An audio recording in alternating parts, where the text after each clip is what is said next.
Hi everyone, स्वागत है आप सभी का। आज हम लोग डिस्कस करने वाले हैं NIOS ब्लॉक को अगेन।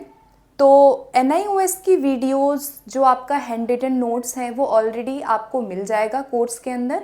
मैं इन चीज़ों को दोबारा से शुरू कर रही हूँ नए तरीके से, जैसे कि मैंने पहले भी मेंशन किया था। मैं इसका एक अलग सेपरेट प्लेलिस्ट बना दूंगी। जितनी भी नए सिरे से वीडियो ऐसे आपको जो दिख रही हैं, ये जो वीडियोस हैं इनका मैं एक अलग से एक फ़ोल्डर बना दूंगी। आप लोग उस फोल्डर में जाके सारी वीडियोस को देख सकते हैं। And today we are going to discuss Indian education system.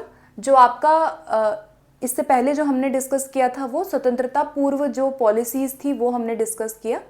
आज हम लोग आफ्टर इंडिपेंडेंस में जितनी भी पॉलिसीज़ हैं उसको डिस्कस करेंगे। कमीशन को बेसिकली आज हम देखने वाले हैं, और इसके बाद जो वीडियो आएगा उसके अंदर हम तीन जो वो आया आपके जो नेशनल एजुकेशन पॉलिसीज़ आई उनको देखेंगे। तीन इम्पॉर्टेंट थी, जिसके अंदर 68 हो गया, 86 हो गया और 2020 हो गया।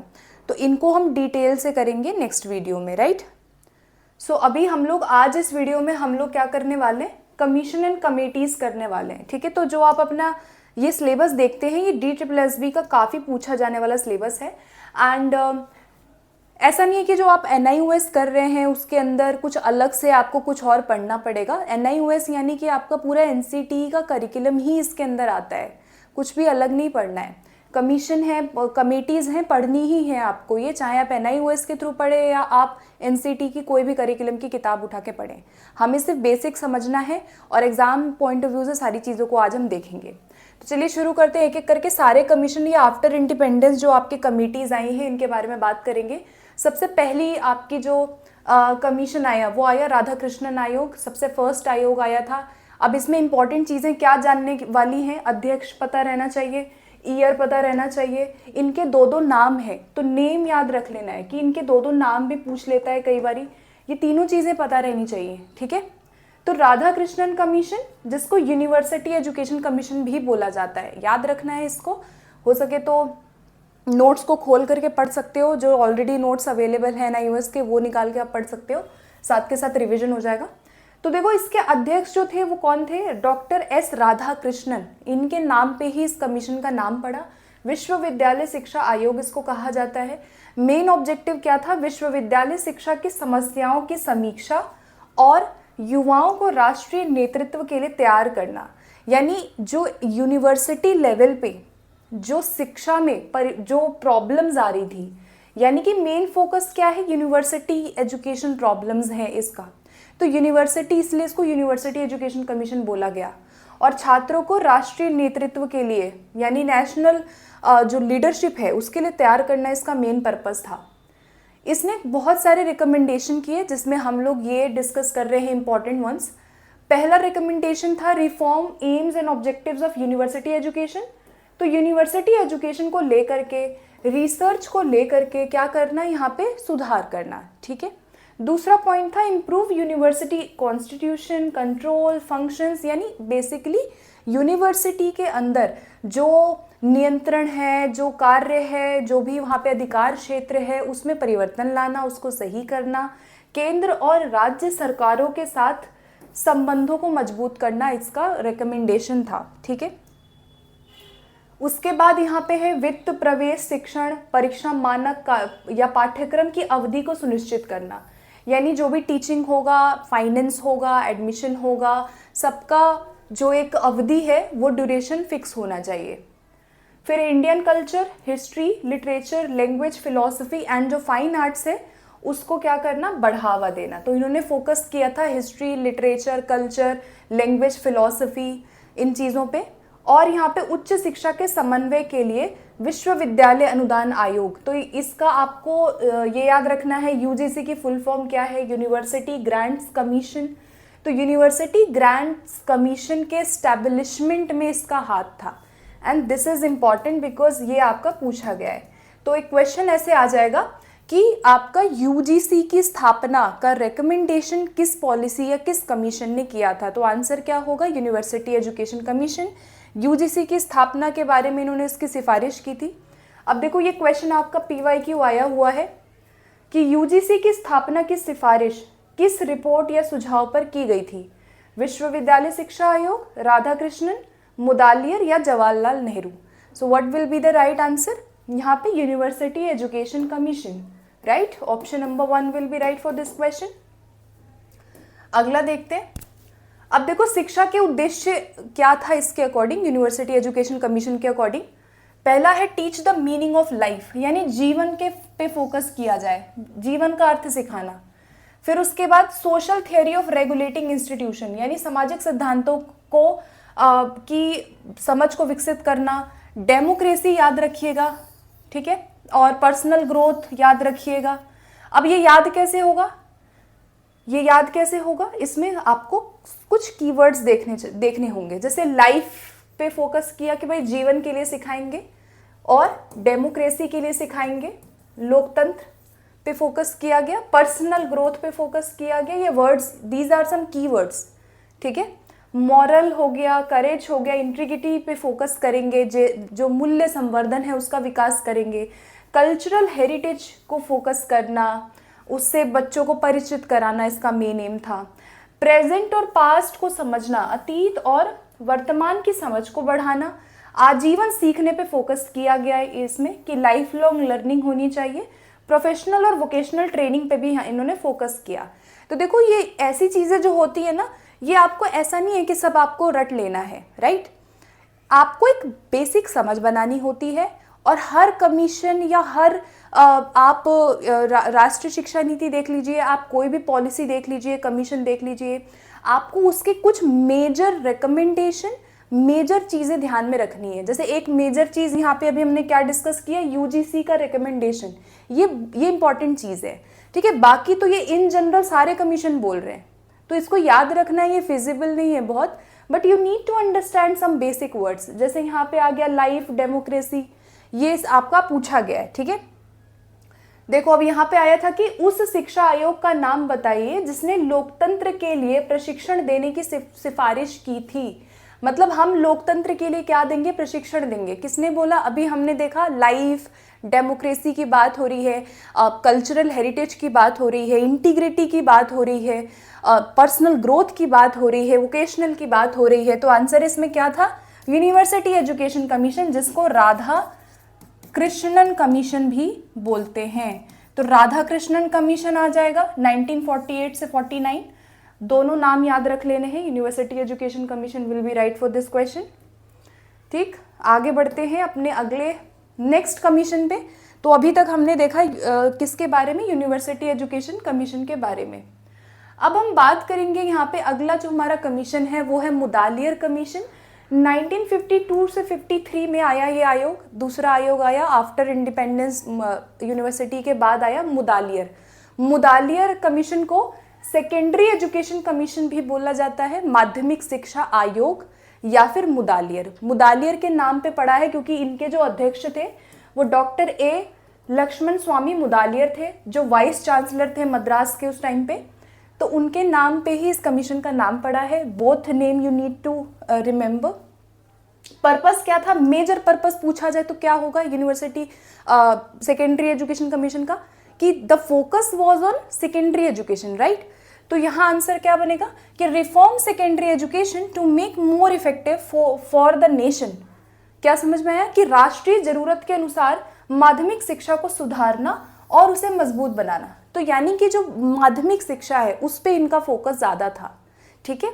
मुख्य बातें क्या है, स्कूल के करिकुलम को अच्छा करना, एम्स को अच्छा करना, या फिर डिफरेंट टाइप्स ऑफ जो आपके स्कूल्स हैं उनके बीच में संबंधों को या कोऑर्डिनेशन को अच्छा बनाना।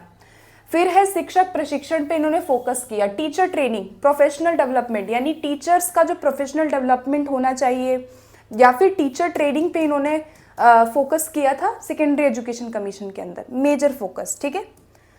उसके बाद ये चीज़ इंपॉर्टेंट है, जब हम शिक्षक प्रशिक्षण की बात कर रहे हैं तो ट्रेनिंग क्या दी जाए, इसमें देखो दो चीज़ें हैं। पहली चीज़ प्राइमरी टीचर ट्रेनिंग देंगे, दो टाइप थे यहाँ पे। प्राइमरी टीचर ट्रेनिंग में 2 साल जो होगा, 2 years फॉर SLC HSC। अब ये SLC क्या है, कंप्लीशन ऑफ 10th क्लास, यानी कंप्लीशन ऑफ सेकेंडरी स्कूल, और HSC की फुल फॉर्म क्या थी यहाँ पे, हायर सेकेंडरी स्कूल। तो ये वही कह रहे हैं कि प्राइमरी टीचर ट्रेनिंग जो है वो 2 वर्ष का यहाँ पे देंगे और अलग से बोर्ड के नियंत्रण में ये जो शिक्षक है उनको प्रशिक्षण दिया जाएगा। दूसरा था सेकेंडरी टीचर ट्रेनिंग, इसमें 1 साल का होगा, 1 साल ग्रेजुएट्स के लिए और ये आगे बढ़ के 2 साल भी हो सकता है। तो आपको क्या करना है, बेसिक याद रखना है कि शिक्षक प्रशिक्षण की बात प्राइमरी सेकेंडरी किसने की है, तो सेकेंडरी एजुकेशन कमीशन हो जाएगा, ठीक है। उसके बाद इन्होंने teaching in extra curricular activities पे फोकस किया कि भाई हम क्या करेंगे, एक्स्ट्रा करिकुलर एक्टिविटीज़ पे फोकस करेंगे, वर्कशॉप्स रखेंगे, स्पेशलाइज्ड कोर्सेज होने चाहिए यहाँ पे रिफ्रेशर के लिए। ये इनके कुछ मेजर रिकमेंडेशंस रही हैं, ठीक है। आगे बढ़ते हैं। अब अपने अगले कमीशन जो कमेटी आई वो थी national committee on women's education 1958। अभी हम लोग मुदालियर कर रहे थे, सेकेंडरी एजुकेशन आया 1952 टू 53, फिर 58 में आया यहाँ पे जिसको दुर्गाबाई देशमुख कमेटी भी बोलते हैं। अब देखो सबसे पहले आपको इसका जो नाम है वो याद रख लेना है कि क्या होगा। तो इसके अंदर बेसिकली ईयर याद रख लो और ये किसके नाम पे पड़ा है, श्रीमती दुर्गाबाई देशमुख के नाम पे दुर्गाबाई देशमुख कमेटी पड़ा है। नाम क्या है दूसरा, national committee on women's education, जहाँ पे विमेन्स एजुकेशन पे मेजर फोकस था। तो इसका मोटा मोटा क्या याद रखना है कि महिला सशक्तिकरण या महिला शिक्षा के बारे में बात यहाँ ज़्यादा की गई और यहाँ पे इसका बनने का कारण ही यही था कि जो गर्ल्स एजुकेशन है वो बहुत कम दी जाती थी, प्राथमिकता कम दी जाती थी सभी स्तरों पे, चाहे एलिमेंट्री लेवल हो या यूनिवर्सिटी लेवल हो, माध्यमिक लेवल हो। तो इसीलिए इस कमेटी का गठन किया गया और मेजर इसका जो फोकस आप देखेंगे, जो सिफारिश इन्होंने किया था, पहला था parity between boys and girls. Parity का मतलब क्या होता है कि जब हम एक समानता को लाने की कोशिश करते हैं, राइट, इक्वालिटी, समानता को जब हम ला रहे हैं, तो पहला रिकमेंडेशन था कि बॉयज़ एंड गर्ल्स में समानता हो, इक्विटी हो। को एजुकेशन यहाँ पे मिडिल क्लास तक होना चाहिए, सह शिक्षण की बात की गई। इसके अलावा हाई स्कूल जो है वो सेपरेट होना चाहिए गर्ल्स के लिए, तो लड़कियों के लिए अलग से डाइवर्सिफाइड करिकुलम देंगे, अलग से उनको हम स्कूल उनके लिए खोलेंगे। ट्रेनिंग ऑफ विमेन टीचर्स, महिला शिक्षकों का प्रशिक्षण करेंगे। माताओं और डे केयर की व्यवस्था यहाँ पे की गई इनके लिए और जो अडल्ट विमेन हैं उनके लिए एम्प्लॉयमेंट की बात की गई कि भाई हम उनको क्या करेंगे, रोजगार की सुविधाएं महिलाओं को देंगे। तो दुर्गाबाई देशमुख में बेसिकली लड़कियों और महिलाओं के जो जीवन जीने के लिए उनको सक्षम बनाना, उनको अच्छा एजुकेशन देना, उनको प्रशिक्षण देना, उनके बीच एक समानता को लाना बॉयज़ गर्ल्स में, इसका मेजर फोकस था। मतलब गर्ल्स एजुकेशन पे बहुत इन्होंने बात की। एक क्वेश्चन आया हुआ था कि who chaired the first committee constituted by the government of India on women's education after independence, यानी महिला शिक्षा पर गठित पहले समिति की अध्यक्षता किसने की।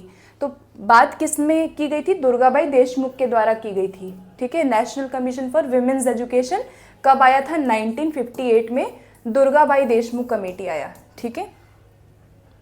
चलिए अगला क्वेश्चन, अगला आपका आता है Kothari, very very important.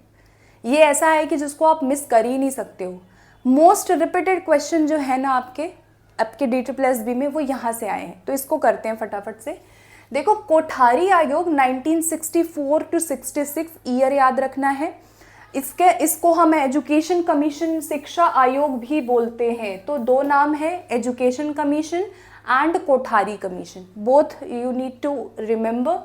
Doctor DS Kothari की अध्यक्षता में इसको गठित किया गया था, इसलिए इसको कोठारी भी कहा जाता है। पर्पस क्या था, पर्पस था कि सभी स्तरों पर शिक्षा और नीतियों के लिए सरकार को मार्गदर्शन देना, यानी उनको हम प्रॉपर एक गाइडेंस देंगे, उनको हम एजुकेशन सिस्टम को बेसिकली अच्छा बनाना या उसको उन्नत करना, इसका मेजर पर्पस था कि भाई शिक्षा की प्रणाली को हम ऐसा बनाएं कि वो अच्छी हो, ठीक है। सो इसमें देखो क्या क्या बात की गई। The commission set 12 task forces, इसने 14 जो कार्य दल है, टास्क फोर्सेस और जो 7 वर्किंग ग्रुप है, इसको गठन किया। ये आपको इंपॉर्टेंट याद रखना है, फैक्चुअल क्वेश्चन बन सकता है, ठीक है। और फिर यहाँ पे उच्च तकनीकी और कृषि शिक्षा का अध्ययन करने के लिए इसको गठन किया गया था और इसकी बात इस कमीशन में की गई थी। उसके बाद यहाँ पे देखो इसका महत्व क्या है कि इसने हेल्प किया मॉडर्न इंडियन एजुकेशन को आगे ले जाने में। तो एक क्वेश्चन आता है कि आधुनिक शिक्षा को उन्नत बनाने में किसका योगदान सबसे ज़्यादा रहा है? तो आंसर हो जाएगा कोठारी आयोग, जो मॉडर्न इंडियन एजुकेशन है उसकी बात ये कर रहे हैं।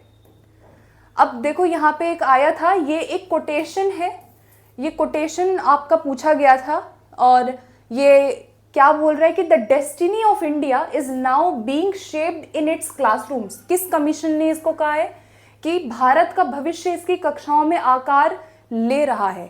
तो ये कहा है किसने? कोठारी। तो देख लो कहाँ पर है, देखो कोठारी नाम दिया ही नहीं है, तो नाम दूसरा भी याद रखना है, education commission, right. 1964 to 66 education commission यानी कोठारी कमीशन कहता है कि जो भारत का भविष्य है वो उसके कक्षाओं में आकार ले रहा है, ठीक है। उसके बाद यहाँ पे कुछ रिकमेंडेशन है कोठारी का, तो ये भी इंपॉर्टेंट है, इसको देखते हैं फटाफट। पहला है एजुकेशन फॉर इंक्रीजिंग प्रोडक्टिविटी। तो पहला पॉइंट, इसको याद कैसे रखोगे? ये उत्पादकता वर्ड याद रख लो कि प्रोडक्टिविटी की बात इन्होंने की कि भाई एजुकेशन ऐसी हो जो प्रोडक्टिव अप्रोच पे हो।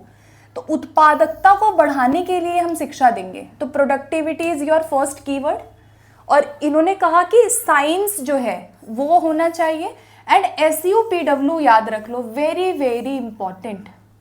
SUPW को हम यहाँ पे फोकस करेंगे, यानी वर्क एजुकेशन वाली बात ये कर रहे हैं, ये वर्क एजुकेशन कार्य अनुभव शिक्षा की बात कर रहे हैं कि SUPW होना चाहिए एजुकेशन के अंदर, शिक्षा के अंदर, ताकि हम उत्पादकता को बढ़ा सके। फिर कृषि की बात करते हैं, ये कहते हैं कि इंडस्ट्री और एग्रीकल्चर दोनों के लिए कैसी एजुकेशन देंगे? वोकेशनल एजुकेशन देंगे। साइंटिफिक एटीट्यूड, वैज्ञानिक दृष्टिकोण की बात इन्होंने सबसे ज्यादा की है। क्वेश्चन आ जाएगा कि साइंटिफिक और टेक्निकल की बात कौन करते हैं? तो कोठारी, ठीक है। फिर उसके बाद दूसरा पॉइंट था यहाँ पे एजुकेशन फॉर मॉडर्नाइजेशन, राइट। आधुनिकीकरण के लिए शिक्षा पर जोर इन्होंने दिया। इन्होंने कहा कि नए शिक्षण तरीके अपनाएंगे हम लोग और आत्म अध्ययन जैसी क्षमता और मूल्य का विकास करेंगे और सभी वर्गों को शिक्षा देंगे। यहाँ पे बेसिक बात हो गई। व्यावसायिक विषयों पे फोकस करेंगे, ये याद रख लो। एंड यूनिवर्सिटीज को एस्टैब्लिश करेंगे। तो इसमें कुछ ज़्यादा नहीं था, रटने वाला कुछ नहीं है, बस समझने वाला है कि भाई एजुकेशन फॉर मॉडर्नाइजेशन की बात ये लोग करते हैं। मेजरली किस किस की बात कर रहे हैं? साइंस की बात कर रहे हैं, वोकेशनल एजुकेशन की बात कर रहे हैं, scientific and technical education, SUPW, work education, university और एसेंशियल स्किल्स की बात कर रहे हैं, ठीक है, प्रोडक्टिविटी की बात कर रहे हैं। तीसरा था education for social and national integration. इन्होंने कहा कि शिक्षा ऐसी होनी चाहिए जिसके अंदर हमारा सोशल और नेशनल, राष्ट्रीय और सामाजिक एकता दोनों हो, उसके लिए शिक्षा देंगे हम, राइट। तो इसके अंदर क्या है, ये बहुत इंपॉर्टेंट है, देखो कॉमन स्कूल सिस्टम। इन्होंने कहा कि हम कॉमन स्कूल सिस्टम को लागू करेंगे, एक ऐसा सिस्टम हो जो सभी के लिए कॉमन है। तो सामान्य स्कूल प्रणाली को लागू करना, कोठारी ने बोला। मॉडर्न इंडियन लैंग्वेजेस की बात करते हैं, हिंदी और बेसिकली 3 लैंग्वेज फॉर्मूला की बात करते हैं। तो मैं यहाँ लिख देती हूँ, इंपॉर्टेंट है, ठीक है। तो त्रिभाषा सूत्र जो है, तो त्रिभाषा सूत्र की बात भी कोठारी ने की है, ठीक है। किसने की है? 1964 to 66 वाला कमीशन यानी एजुकेशन कमीशन, कोठारी कमीशन, त्रिभाषा सूत्र का रिकमेंडेशन इन्होंने किया। उसके बाद education for inculcation of national values.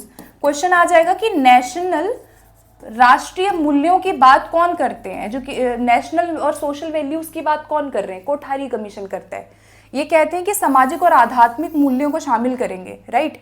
उसके बाद ये कहते हैं कि भाई हम सामाजिक न्याय की बात करेंगे, विश्व के धर्मों के बारे में शिक्षा देंगे, यानी ऐसी चीज़ें करेंगे जिससे कि बच्चों को नेशनल वैल्यूज मिल सके। बेसिक चीज़ें हैं, ठीक है। बस you need to understand the basic concepts of each and everything. और आगे बढ़ते एक क्वेश्चन आया था कि which commission felt the need for major changes in the education nature of education. किसने कहा कि शिक्षा के स्वभाव में बड़े बदलाव की ज़रूरत है? तो अगर हम बात करें एजुकेशन में बिग चेंज की कि भाई बड़ा बदलाव आना चाहिए, ये किसने कहा है? कोठारी ने कहा है। देख लो कहाँ पे है कोठारी आयोग, कोठारी नहीं दिया है, क्या दिया है? एजुकेशन कमीशन दिया है। तो आंसर इसका क्या था? सी। सी विल बी राइट। बड़े बदलाव की आवश्यकता की बात इन्होंने की। उसके बाद कार्य अनुभव की अवधारणा सबसे पहले किस आयोग ने प्रस्तुत की? वर्क एक्सपीरियंस की बात किसने किया? वर्क एक्सपीरियंस यहाँ पे कौन करते हैं? तो आंसर हो जाएगा कोठारी, राइट। SUPW की बात इन्होंने की है, तो यही हो जाएगा। वोकेशनल एजुकेशन की बात करते हैं, वर्क एक्सपीरियंस कार्य अनुभव से शिक्षा देने की बात ये करते हैं। किस लिए करेंगे? ताकि प्रोडक्टिविटी को बढ़ा सके, राइट। प्रोडक्टिविटी बढ़ाने के लिए इन्होंने कहा कि भाई हम वर्क एजुकेशन पे फोकस करेंगे। फिर common school system, we have done that, very very important. Kothari commission ने कहा कॉमन स्कूल सिस्टम के बारे में। और 10+2+3 जो आपका है, इसकी बात भी किसने की है? कोठारी ने की है। उसके बाद आगे जो कमीशन आया 1968 आया, 86 आया, उन्होंने भी इसकी बात की है। तो सबसे पहले कोठारी ने ही बोला था कि हम ये वाला सिस्टम लागू करेंगे, बट अगर इनकेस क्वेश्चन आता है तो 86 ही लगाओगे, है ना। वो हम बाद में बात करेंगे उसके बारे में। अभी देख लेते हैं कॉमन स्कूल सिस्टम में। देखो क्या कह रहे हैं इसके अंदर कि हम फ्री एजुकेशन देंगे सभी को, यानी बिना भेदभाव के शिक्षा, सभी को शिक्षा मिलनी चाहिए कॉमन स्कूल सिस्टम में। प्राथमिक शिक्षा के लिए बजट को बढ़ाने की बात इन्होंने की। इन्होंने कहा कि प्राथमिक में जो शिक्षा हम देंगे वो मातृभाषा में, माध्यमिक में क्षेत्रीय भाषा में शिक्षा देंगे। तो प्राथमिक जो प्राइमरी लेवल है उसमें मदर टंग में शिक्षा की बात ये करते हैं। त्रिभाषा सूत्र भी इन्होंने बोला है। और इसको हम जो कॉमन स्कूल सिस्टम है ये बेसिकली आपका 10 साल में लागू करेंगे इन्होंने कहा, ठीक है। और ट्यूशन फीस को रिमूव करने की बात की, किसी भी तरह का कैपिटेशन फीस नहीं होगा, किसी भी तरह का बच्चों के साथ भेदभाव नहीं करेंगे, प्रारंभिक चयन को समाप्त करेंगे। मतलब एडमिशन प्रोसेस में ऐसा नहीं होगा कि हमने कोई भेदभाव वहाँ पे किया है। तो ये बेसिक बातें थी। कॉमन स्कूल सिस्टम, सामान्य स्कूल प्रणाली की बात कोठारी आयोग करता है, ठीक है। ओके, अगला था टीचर एजुकेशन। टीचर एजुकेशन की बात की कोठारी ने। अब इसमें देखो क्या है कि मूल अवधारणाओं को स्पष्ट करने के लिए उनको पाठ्यक्रम देंगे, और जनरल एंड जो प्रोफेशनल एजुकेशन है उसको यहाँ पे हम समेकन करेंगे, इंटीग्रेटेड हम उनको बेसिकली ट्रेनिंग देंगे कि प्रोफेशनल ट्रेनिंग भी देंगे आप, और जो कॉमन हमारे टॉपिक्स होते हैं या जो टीचर रिलेटेड जो कॉन्सेप्ट्स होते हैं उनको समझाएंगे। प्रभावी शिक्षण और मूल्यांकन की विधियां अपनाएंगे। तो ये जितनी चीजें आप देख रहे हैं ना, ये टीचर एजुकेशन को लेकर के इन्होंने बोला है कि शिक्षकों का प्रशिक्षण होगा, इंटर्नशिप के दौरान प्रैक्टिस टीचिंग करवाएंगे, नवीनीकरण पाठ्यक्रम, शोध यानी रिसर्च पे फोकस होगा, टीचर्स को हम इस तरह से एडुकेट करेंगे, और सभी स्तरों के लिए शिक्षक शिक्षा को उपयुक्त बनाएंगे। यानी चाहे वो प्राइमरी हो, सेकेंडरी हो, यूनिवर्सिटी लेवल हो, सभी लेवल पे शिक्षक प्रशिक्षण है उसको फोकस करेंगे, प्रोफेशनल डेवलपमेंट की बात हम करेंगे। तो ये भी किसने कहा है? कोठारी ने कहा है, ठीक है। ओके, एक क्वेश्चन था कि सरकार को 3 भाषा सूत्र को अपनाने और सक्रिय रूप से लागू करने की सिफारिश, यानी 3 लैंग्वेज फॉर्मूला की सिफारिश किसने की थी? क्वेश्चन आपका आ गया। तो किसने की है? अभी देखा हमने, कोठारी कमीशन।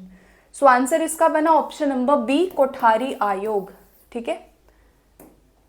चलिए आगे बढ़ते। अब आता है यशपाल कमेटी। कोठारी के बाद आया यशपाल कमेटी।